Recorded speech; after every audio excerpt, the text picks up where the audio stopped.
Hello everyone and welcome to PW Gyan Kosh. स्वागत है आपका इस वीडियो में जहां हम बात करेंगे समुद्रयान के बारे में। आखिर ये कौन सा यान है जो भारत अब लॉन्च करने वाला है।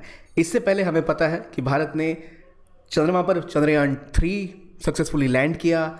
हमने सूर्य के लिए आदित्य L1 मिशन जो सन को स्टडी करेगा वो लॉन्च किया, और इनकी सफलता के बाद इंडियन जो साइंटिस्ट हैं उन्होंने अपना थर्ड मिशन प्रोजेक्ट समुद्रयान भी अब लगभग शुरू कर दिया है, जो अगले साल अपने पहले ट्रायल में चला जाएगा।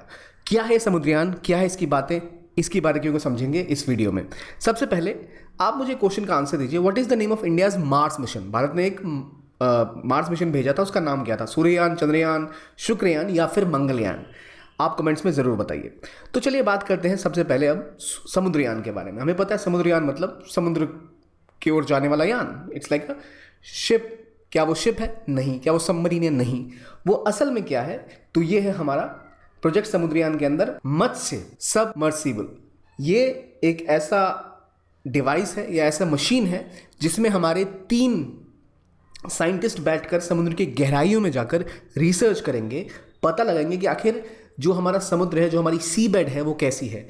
इस सबमर्सिबल का नाम है मत्स्य 6000। 6000 का मतलब है 6000 मीटर, और क्योंकि ये 6000 मीटर यानी 6 किलोमीटर की गहराई तक समुद्र के अंदर जाएगा और उसको स्टडी करेगा। अभी हमें चंद्रमा के बारे में पता है, मार्स के बारे में पता है, सूर्य के बारे में भी पता है, उसकी स्टडी की है नासा, इसरो, कई मिशन हमने वहाँ भेजे हैं अलग अलग देशों ने, लेकिन समुद्र के बारे में हमें बहुत कम पता है।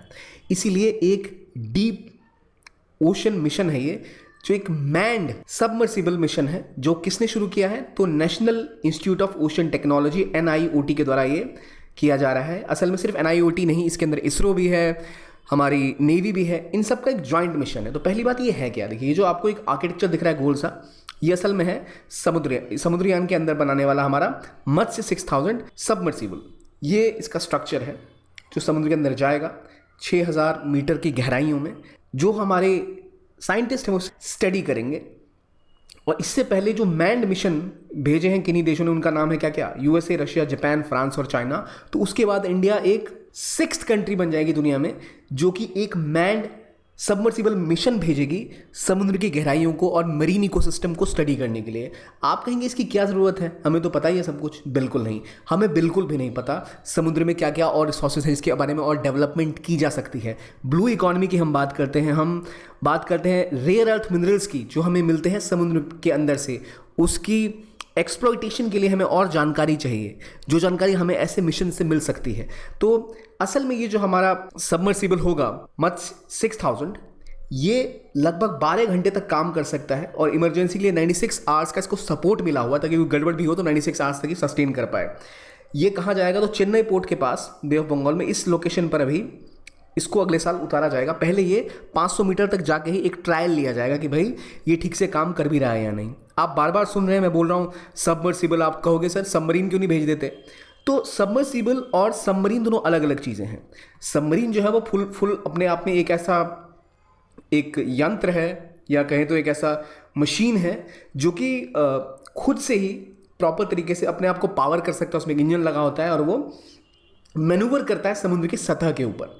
जो सबमर्सिबल है वो समुद्र की गहराइयों में जाता है और वहाँ से फिर वो गोता लगा के ऊपर की तरफ आता है। उसका काम है स्टडी करना। इंडिया से पहले, जैसे मैंने बोला आपको, कई और देश भी ये मिशन कर चुके हैं, मैंड मिशन, जिनका नाम क्या क्या है?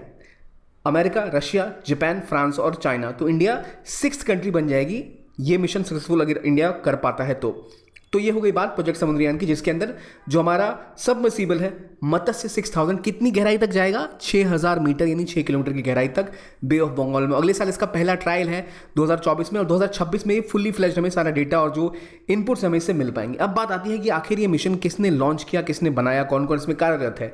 तो ये एक डीप ओशन मिशन है जिसके थ्रू भारत इंडियन ओशन को और बेहतर तरीके से समझ पाएगा, उन्हें ऑब्जर्व कर पाएगा। कई ऐसी ऑर्गेनाइजेशन है जिन्होंने मिलकर उसके ऊपर काम किया है, जैसे हमारी ministry of earth sciences, ISRO, DRDO, DAE यानी department of atomic energy, council of scientific and industrial research, department of biotechnology और इंडियन नेवी।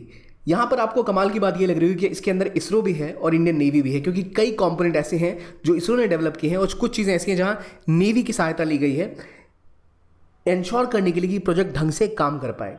ये मिशन हमारे न सिर्फ हमारे साइंटिफिक एंडेवर्स को पूरा करेगा, हमारी वैज्ञानिक सोच के लिए हमें डेटा देगा, बल्कि इसके अलावा हमें बिना हमारी इकोसिस्टम को, बिना हमारे समुद्री इकोसिस्टम को नुकसान पहुंचाए बिना हमें इंपॉर्टेंट मिनरल्स जो समुद्र के अंदर मिल सकते हैं उनके बारे में भी शोध करेगा। और बाद में अगर हमें ऐसा लगा कि वो फिजिबल है तो हम वो जो मिनरल्स हैं वहाँ से निकाल कर उसका एक्सप्लोरेशन भी कर सकते हैं, जो हमारे लिए एक इंपॉर्टेंट टूल बन सकता है अपनी इकोनॉमिक स्ट्रेंथ को ग्रो करने के लिए।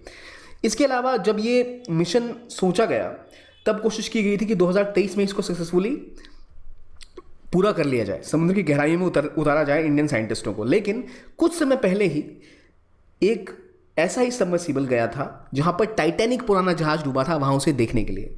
इसमें 5 लोग थे और ये देख रहे हैं टाइटन, ये टाइटन एक और सबमर्सिबल था जो गया था टाइटैनिक को देखने के लिए। इसके अंदर कुछ लोग थे और ये दुर्घटनाग्रस्त वहाँ हो गया था, यहाँ लोगों की जान चली गई थी। उसके बाद जो Indian institute of ocean technology है जिसने पूरा डेवलप किया है इसको, इसके डिज़ाइनिंग को, मटेरियल को, सब कुछ को, इन्होंने कहा नहीं, हमें पहले इंश्योर करना पड़ेगा कि जो हमारे लोग इसमें जा रहे हैं, साइंटिस्ट यहाँ जा रहे हैं, वो सेफ रहें। इसीलिए पहले इसको अगले साल एक ट्रायल किया जाएगा 500 मीटर तक।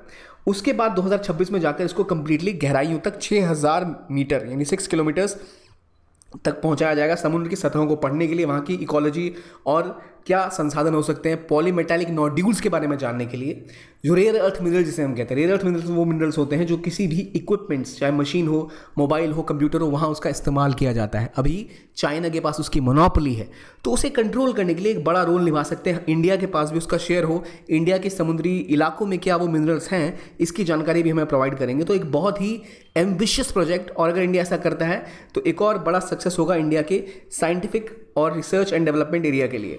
तो ये है इंडिया का मिशन समुद्रयान। आपको पता लगा क्यों रेलेवेंट है ये, कौन कौन सी एजेंसियां इसमें इन्वॉल्व हैं और इसकी क्या रेलेवेंस है। आप भी ज़रूर बताइए कि क्या इंडिया को समुद्रयान जैसे और प्रोजेक्ट कहाँ कहाँ करने चाहिए, क्या क्या आपको लग रहा है, कौन से इलाके हैं जो अभी हमने और एक्सप्लोर नहीं किए। और इसका बजट भी अराउंड 4000 रुपीज़ के आसपास का है, तो उतना महंगा भी ये प्रोजेक्ट नहीं है। और ये प्रोजेक्ट अपने आप में एक बहुत बड़ा एक फ्रंटियर है जो इंडिया के लिए खोलता है। तो ये था आज का वीडियो समुद्रयान के बारे में। देखने के लिए बहुत बहुत धन्यवाद एंड कीप ऑन वॉचिंग ज्ञानकोश।